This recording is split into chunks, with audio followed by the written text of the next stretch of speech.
সংগ্রামে কোনো দল আছে? কোনো দল আছে?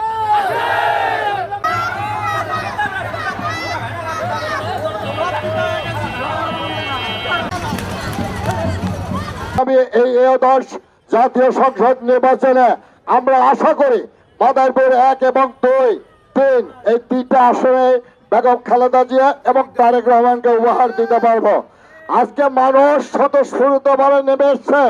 স্বৈরশাসকের পতনের পরে তারা আজকে মুখ খুলছেন, আজকে ভোটার অধিকার পেয়েছেন, গণতন্ত্র পেয়েছেন, বিচার বিভাগকে স্বাধীন পেয়েছেন। আজকে দ্রব্যমূল্য নিয়ন্ত্রণে আনার জন্য যদি বেগম খালেদা জিয়ার সরকার হয়, অবশ্যই আমরা সর্বপ্রথম সেটা আমরা প্রথম অধিকার দেব। আজকে নারীদের অধিকার দেওয়া হবে, ছাত্রদের, কৃষকদের, শ্রমিকদের অধিকার দেওয়া হবে।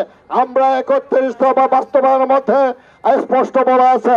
আমরা সেখানে বলতে চাই, আর কোনো হানাহানি নাই, আর কোনো ভেদাভেদ নাই। আসুন আমরা সেই আমাদের তারুণ্যের অহংকার তারেক রহমানের ডাকে সাড়া দিয়ে ধানের শীষের জন্য আমরা সম্পূর্ণ গ্রামগঞ্জে কাজ করব, ঐক্যবদ্ধভাবে আমরা কাজ করব। ঐক্যবদ্ধ বিকল্প কোনো রাস্তা নাই। সেখানে বলতে চাই, আজকে আওয়ামী লীগের মধ্যে ভালো লোক আছে, তাদের আপনার দলের মধ্যে ভোট আনার জন্য ব্যবস্থা করেন। অন্যান্য মানুষের ভোটের মধ্যে যান। এই ভোট ব্যাগ আওয়ামী লীগে, আমরা ভোট ব্যাগ আওয়ামী লীগের মধ্যে আর থাকতে দেব না। আমরা পরিষ্কার ভাষায় বলতে চাই, আজকে যারা জনগণের দুশ্মন তাদের ব্যক্তি রেখে সম্পূর্ণ মানুষের কাছে আপনাদের ভোটের অধিকার রয়েছে। ভোট আপনারা ধানের শীষের জন্য চাবেন। আমরা বক্তব্য দীর্ঘায়িত করতে চাই না।